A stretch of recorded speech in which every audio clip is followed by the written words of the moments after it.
కశ్మీర్ ఉగ్రదాడిపై కేంద్రం సీరియస్ గా స్పందించింది. ఈ దాడికి పాకిస్తానే కారణమని ఆర్థిక మంత్రి అరుణ్ జైట్లీ ఆరోపించారు. ఇలాంటి దుర్మార్గాలకు పాల్పడుతున్న పాకిస్తాన్ను అంతర్జాతీయ సమాజం ఒంటరి చేయాలని కోరారు. పాకిస్తాన్కు ఇచ్చిన మోస్ట్ ఫేవర్డ్ నేషన్ హోదాను వెనక్కి తీసుకుంటున్నట్లు తెలిపారు Jaitley. Detailed assessment of the incident was also taken. There are several details which are discussed in the CCH which are normally not be disclosed. But there are a few points which have to be shared with you. The Ministry of External Affairs will initiate all possible steps, and I am here referring to all possible diplomatic steps which have to be taken to ensure the complete isolation from the international community of Pakistan, of which incontrovertible evidence is available of having a direct hand in this gruesome terrorist incident. The Ministry of External Affairs in due course will continue to keep you informed with regard to the steps that it is taking. The most favored nation status which had been granted to Pakistan stands withdrawn.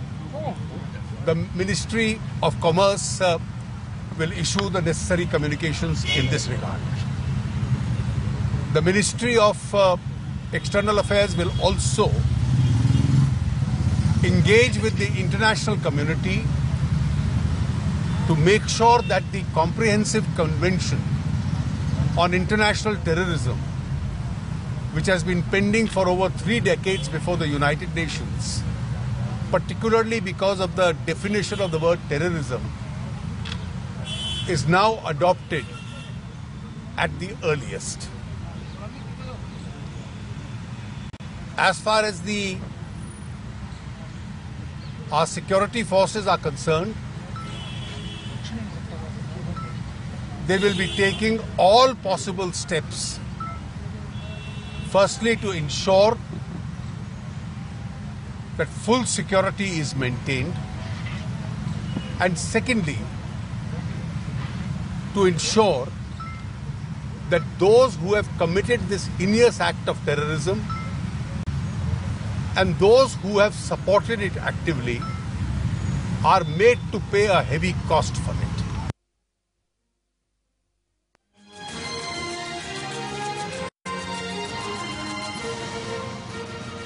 జాతీయ భద్రతా వ్యవహారాల భేటీపై పూర్తి సమాచారాన్ని మా ప్రతినిధి అరుణ అందిస్తారు. అరుణ, చెప్పండి, national security పరంగా మోదీ ప్రభుత్వం ఎలాంటి చర్యలు తీసుకోబోతోంది? క్రాంతి కొద్దిసేపటి క్రితం, అంటే ఒక అరగంట క్రితం సమావేశం ముగిసింది. ఈ సమావేశం అనంతరం అరుణ్ జైట్లీ బయటకు వచ్చి మాట్లాడారు. ఆ మాటల్లో ఆయన చెప్పిన వివరాలు: ఒకటి, ఈ 38 మంది సిఆర్పిఎఫ్ జవాన్లు ఎవరైతే మరణించారో వారందరికీ శ్రద్ధాంజలి ఘటించామని, ఒక 2 నిమిషాల పాటు మౌనం పాటించామని చెప్పారు. దాంతోపాటు పాకిస్తాన్కి ఏదైతే మోస్ట్ ఫేవర్డ్ నేషన్ అనే హోదా ఉండిందో ఆ హోదాని తొలగించామని చెప్పారు. ఇంకా అంతర్జాతీయంగా ఈ టెర్రరిజం సంబంధించి డిప్లొమాటిక్ మూమెంట్స్ ఏమైతే ఉంటాయో, పాకిస్తాన్ మీద ఒత్తిడి పెంచేందుకు ఏమైతే చేయగలమో ఆ వాటిని పరిశీలిస్తామని చెప్పారు.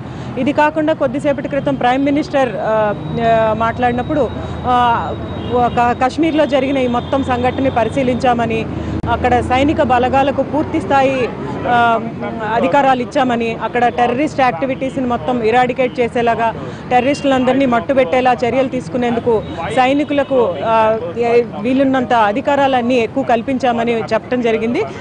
మొత్తంగా చూసినట్లయితే ఫోకస్ అంతా కూడా ఇప్పుడు ప్రస్తుతం ఇమ్మీడియట్గా ఈ జరిగిన అటాక్లో ఏదైతే 38 మంది సిఆర్పిఎఫ్ జవాన్లు మరణించారో వారికి సంబంధించి సంఘటన ఎలా జరిగింది, ఏం జరిగింది అన్న విషయం పైన ప్రధానంగా ఇక్కడ చర్చ జరిగింది. ఇక ఈ పాకిస్తాన్తో గట్టిగా తేల్చుకుంటామని, పాకిస్తాన్ చర్యలను అంతర్జాతీయంగా కూడా ఎక్స్పోజ్ చేస్తామని, ఇట్లా కొన్ని స్టేట్మెంట్స్, కొంత పొలిటికల్ స్టేట్మెంట్స్ కూడా ఇవ్వటం జరిగింది. అలాగే మనకు ఒక లిస్ట్ కూడా దొరికింది. మొత్తం 38 మంది ఈ సిఆర్పిఎఫ్ జవాన్లు ఎవరైతే ఉన్నారో వారి వివరాలు, వారి పేర్లు, ఏ రాష్ట్రానికి సంబంధించిన వాళ్ళు, ఈ వివరాలన్నీ కూడా మన చేతికి దొరికినాయి. వాటిని మన కోఆర్డినేషన్ డెస్క్ ఇచ్చాము. వాళ్ళు కొద్దిసేపట్లో అవన్నీ ఫ్లాష్ చేస్తారు. ఎక్కువగా అత్యధికంగా ఏ రాష్ట్రం నుంచి జవాన్లు చనిపోయారు అన్నది చూసినట్లయితే రాజస్థాన్ నుంచి 5 జవాన్లు చనిపోయారు. రాజస్థాన్ తర్వాత అత్యధికంగా పంజాబ్ నుంచి 4 జవాన్లు చనిపోయారు. మొత్తం 38 మంది చనిపోయినట్లుగా అఫీషియల్ గా ఇంతవరకు బయటకు వచ్చింది. క్రాంతి, ఇప్పుడు ప్రస్తుతం ఈ అటాక్ గురించి మనం మాట్లాడుకున్నప్పుడు ముఖ్యంగా మాట్లాడుకోవాల్సింది ఏంటంటే డిఫెన్స్ ఎక్స్పర్ట్ కేకే సిన్హా ఆయన మొత్తం సిచ్యుయేషన్ ని అనలైజ్ చేస్తూ ఆయన చెప్పిన మాట ఏంటంటే ఇలాంటి ఇంత పెద్ద భారీ అటాక్ చేయాలి అనుకున్నప్పుడు కేవలం టెర్రరిస్టులు వారికున్న బలంతో మాత్రం ఇది చేయగలిగే పని కాదు, స్థానికులు వాళ్ళకి సహకరించినప్పుడు మాత్రమే ఇలాంటి సంఘటనలు చేయగలుగుతారు అని ఆయన విశ్లేషించారు. ఇక్కడ మనం అర్థం చేసుకోవాల్సింది స్థానికులు టెర్రరిస్టులకు ఎందుకు సహకరిస్తున్నారు, భారత ప్రభుత్వానికి ఎందుకు సహకరించడం లేదు, భారత ప్రభుత్వం వాళ్ళని స్థానికుల్ని మనతో పాటు ఎందుకు కలుపుకోలేకపోతుంది. ఈ అంశాన్ని కూడా ఖచ్చితంగా చర్చించాల్సిన అవసరం ఉంది. ఈ అంశం పైన ప్రధానమంత్రి కానీ, అరుణ్ జైట్లీ కానీ, డిఫెన్స్ మినిస్టర్ కానీ ఎటువంటి స్టేట్మెంట్ ఇవ్వలేదు. దీనిపైన ప్రశ్నించాలని ప్రయత్నించినప్పుడు కూడా మేము చెప్పాలనుకున్నది చెప్పాము, దానిపైన మాట్లాడాము, ప్రస్తుతానికి మా దగ్గర ఉన్నది ఇంతేను. హోమ్ మినిస్టర్ రాజ్నాథ్ సింగ్ కశ్మీర్ వెళ్తారు, అక్కడ మరిన్ని సంఘటనలు, మరింత సమాచారాన్ని తీసుకుంటారు, ఇలాంటి స్టేట్మెంట్స్ ఇవ్వడం జరిగింది. కానీ ఇక్కడ కీలకమైన విషయం ఏంటంటే టెర్రరిస్టులు ఇంత పెద్ద ఇటువంటి అటాక్స్, అంటే ఊరి తర్వాత ఇంత పెద్ద అటాక్స్ ప్లాన్ చేయడం అన్నది అట్లా మనం చూసినట్లయితే సౌత్ కాశ్మీర్ అన్నది ఒకప్పుడు హిజ్బుల్ ముజాహిద్దీన్ అండర్లో ఉండేది. అప్పుడు ప్రభుత్వం సైనిక చర్యలు కట్టుదిట్టం చేసి టెర్రరిస్టులను మట్టుబెట్టి ఇవన్నీ చేసినప్పుడు హిజ్బుల్ ముజాహిద్దీన్ అనేది తెరమరుగయ్యింది. కానీ దాని స్థానంలో ఈ రోజు వచ్చి కూర్చుంది ఏంటి, జైషే మహమ్మద్. ఇప్పుడు జైషే మహమ్మద్ మళ్ళీ సౌత్ కాశ్మీర్ని తన చంగుడులోకి తీసుకోవాలి, తన అండర్లోకి తీసుకోవాలి, దానిపైన మళ్ళీ కబ్జా జమాయించాలి అని ప్లాన్ చేస్తుంది. దానికి మళ్ళీ మన ప్రభుత్వం ఓల్డ్ ఫ్యాషన్డ్ సొల్యూషన్ ఇవ్వడానికి ప్రయత్నిస్తున్నట్లుగా కనిపిస్తుంది. ఇక్కడ కావాల్సింది ఏ స్థానికులైతే ఉగ్రవాదులకి సహకరిస్తున్నారో వాళ్ళని ప్రభుత్వం తమ వైపు కనుక తిప్పుకోగలిగితే సైనిక పరంగా చర్యలే కాకుండా లోకల్స్ నుంచి కూడా ఉగ్రవాదులకు వ్యతిరేకంగా ఇనిషియేట్ చేయడం జరుగుతుంది. అప్పుడు ఈ సమస్యకి కొంత కంట్రోల్ చేయడానికి ఆస్కారం ఉంటుంది. దాని గురించి ప్రభుత్వం అంటే సైనిక చర్యలు అన్నది ఒక పార్ట్, స్థానికుల్ని కాన్ఫిడెన్స్లోకి తీసుకోవటం, స్థానికులు కాశ్మీర్ మనదే అన్నప్పుడు కాశ్మీర్ వాళ్ళు కూడా మనవాళ్లే అన్న ఒపీనియన్, కాశ్మీర్ కన్యాకుమారి నుంచి కాశ్మీర్ నాదే అనే ప్రతి భారతీయుడు, కాశ్మీర్లో ఉండే ప్రతి భారతీయుడు మావాడే అన్న ఒపీనియన్ కల్పించడం, దీనిపైన ప్రభుత్వం వర్కౌట్ చేసినట్లయితే దీనిపైన ఒక కంక్లూజివ్గా, ఒక కన్స్ట్రక్టివ్గా ఒక సొల్యూషన్కి వెళ్ళే అవకాశం ఉంటుంది. దానిపైన ఈరోజు ప్రధానమంత్రి కేంద్రాలయంలో ఏదైతే కేబినెట్ కమిటీ ఆన్ సెక్యూరిటీ సమావేశం జరిగిందో దానిపైన కొంత చర్చ జరగలేదు. ఒకవేళ ఇమీడియట్గా దీనిపైన చర్చ జరిగే అవకాశం లేదు అని అనుకున్నా కానీ దీనిపైన ప్రభుత్వం తర్వాత అయినా ఏమైనా చర్చ చేస్తుందా, అసలు ఈ అంశం పైన గతంలో ప్రభుత్వాలు బీజేపీ అయినా కానీ యూపీఏ గవర్నమెంట్స్ కానీ ఎన్డీఏ గవర్నమెంట్స్ కానీ దానిపైన ఏ మేరకు చర్చించాయి, ఈ అంశాలన్నీ కూడా పరిశీలించాల్సి ఉంది. కేవలం ఇప్పుడు ఒక అటాక్ జరిగింది కాబట్టి సైనికుల్ని విపరీతంగా ఎంపవర్ చేశాము, వాళ్ళు మొత్తం అక్కడ ఉగ్రవాదుల్ని మట్టు పెడతారు అన్నట్లయితే ఒకప్పుడు హిజ్బుల్ ముజాహిద్దీన్ ఎలా అయితే కనుమరుగు చేశామో ఈరోజు జైషే మహమ్మద్ని కనుమరుగు చేసే అవకాశం ఉంటుంది. కానీ ఇలా ఉగ్రవాద సంస్థలు పుట్టకుండా ఉండాలి అంటే మాత్రం ఖచ్చితంగా లోకల్స్ని ప్రభుత్వం వైపు తిప్పుకోవాల్సిన అవసరం ఉంది. దానిపైన జరగాల్సినంత ప్రయత్నం అయితే కనిపించట్లేదు క్రాంతి. ఓకే అరుణ.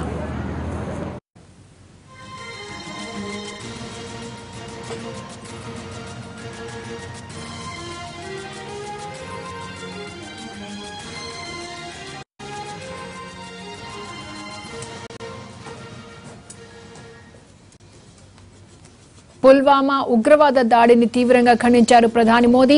జాతీయ భద్రతా వ్యవహారాల భేటీలో అమర జవాన్లకు నివాళులర్పించారు.